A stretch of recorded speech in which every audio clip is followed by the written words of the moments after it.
Fala pessoal, sejam muito bem-vindos mais uma vez aqui ao nosso canal Mundo Fla React. Aqui nós temos conteúdos diários sobre o Flamengo. Então, se você é novo por aqui, peço a vocês que deixem seu like, se inscreva aqui no nosso canal, ative o sino e compartilhe aí nossos vídeos com seus amigos. Agora vamos para mais um pacotão de notícias diárias sobre o Flamengo. Naquela terça-feira, e aí facilitou, né, esse acesso, porque quando os jogadores estão lá, há uma restrição. E aí eu posso dizer que eu conheci tudo do Ninho do Urubu. Todos os metros quadrados do Ninho do Urubu, né? Da estrutura da base até a estrutura profissional. E, meu amigo, o que eu posso dizer é o seguinte: eu duvido que haja na América do Sul um CT melhor que o do Flamengo. Pode existir igual. Agora, melhor, eu acho pouco provável. Inclusive, é um CT inspirado no do Chelsea, que segue o primeiro padrão dos grandes CTs da Europa. Ou seja, em termos de estrutura, de condições de trabalho, o Flamengo tem tudo de melhor no mundo, no Ninho do Urubu, que está sendo ampliado, está sendo melhorado. É algo realmente incrível. Só você indo lá mesmo e conhecendo os detalhes, os bastidores, para você ver o que é. É algo espetacular, né, o que o Flamengo está fazendo e continua fazendo ali no Ninho do Urubu, viu, Bruno?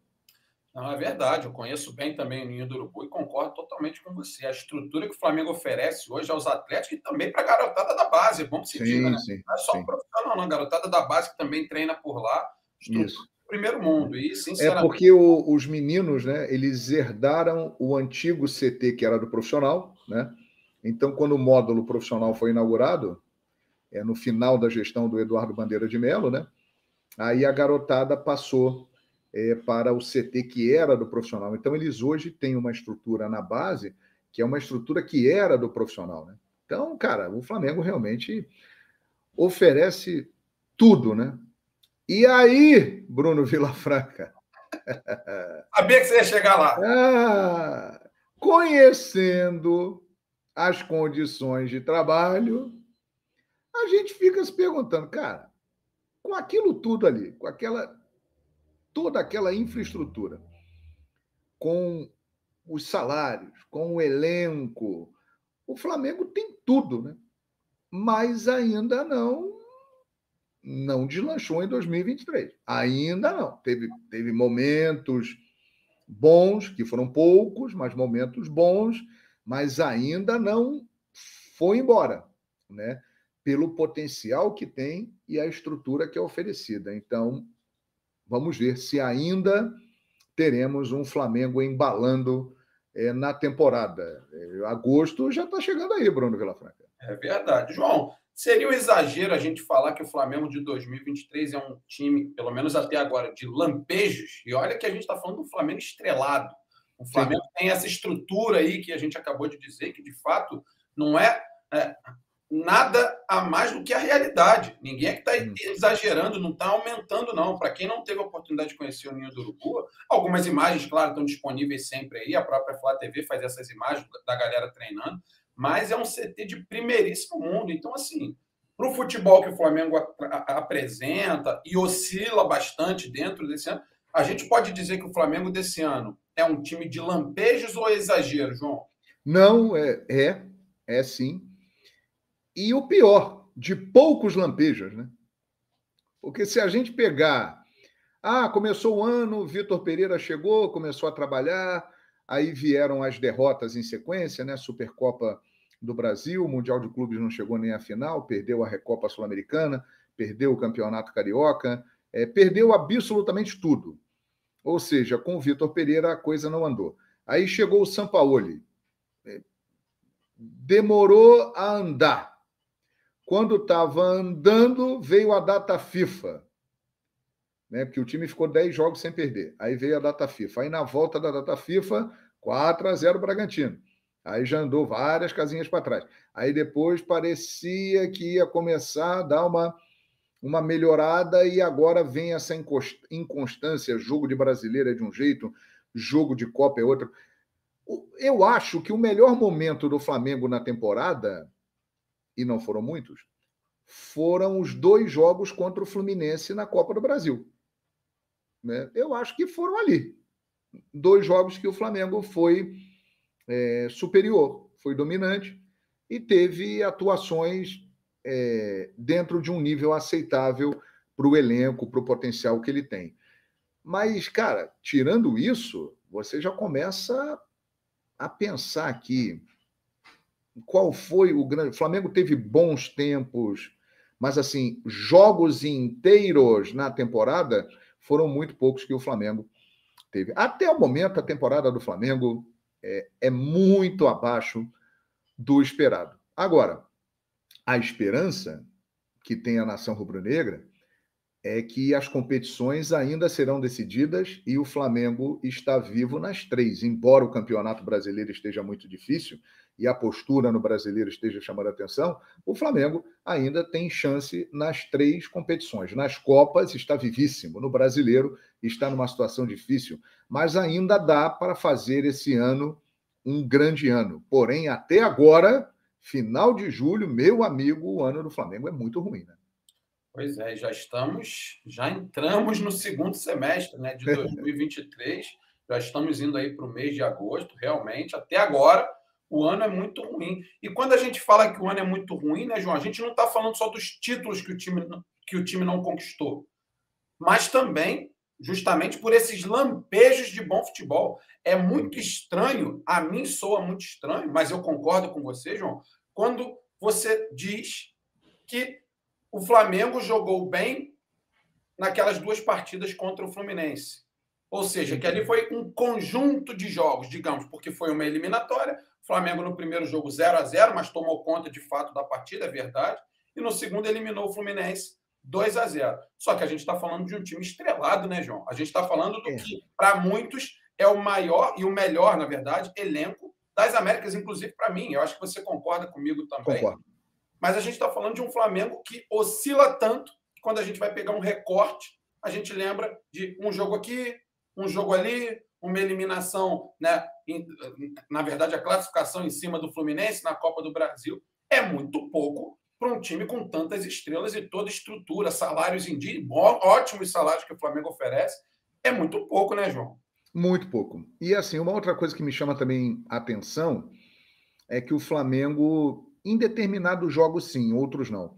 Mas o Flamengo não conseguiu ainda atingir uma intensidade de jogo que você já vê em outras equipes, né? E aí que está. Nós já estamos no final do mês 7. Né? O Flamengo ainda não embalou. Né? O que acontece? Qual é o motivo? Tecnicamente, alguns jogadores estão abaixo do que podem, e jogadores importantes. Né? O Gabigol, ele faz a sua pior temporada no Flamengo. E ele é muito importante. Essa era que nós estamos vivendo, ela é chamada de Era Gabigol. Ele é o cara que puxa a fila. O Gabriel Barbosa, em 2023, ele não é nem perto do que ele foi nas temporadas anteriores no Flamengo. O próprio Arrascaeta, que, na minha opinião, é o principal jogador do Flamengo desde quando ele chegou em janeiro de 2019, ele também vive momentos de oscilação, né? Mas oscilações mais para baixo do que para cima.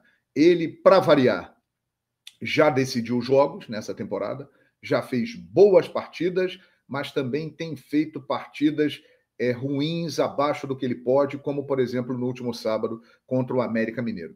Então, acho que isso também influencia muito. O próprio Gerson, que teve momentos bons com o Sampaoli, mas agora não está conseguindo jogar o futebol que ele pode apresentar. As coisas ainda não se encaixaram no Flamengo. Isso fica muito claro, é muito nítido, né?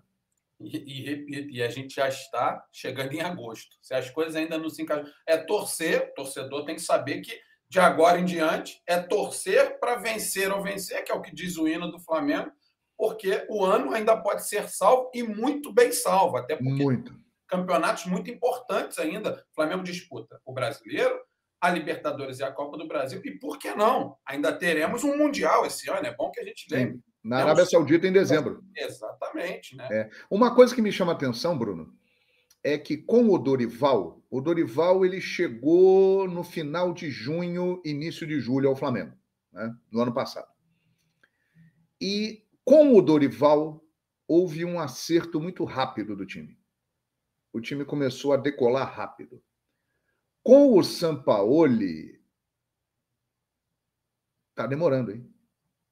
Está demorando. Agora, por que isso? Os jogadores não estão assimilando o que ele quer, há uma incompatibilidade, ele está pedindo a contratação de jogadores que estão chegando e que podem acirrar uma concorrência aí, e isso pode levar a uma melhora de rendimento. O certo é que o Flamengo até hoje ele é uma gangorra mais para baixo do que para cima, e quando você pensa que ele vai evoluir na temporada, ele estaciona e desce.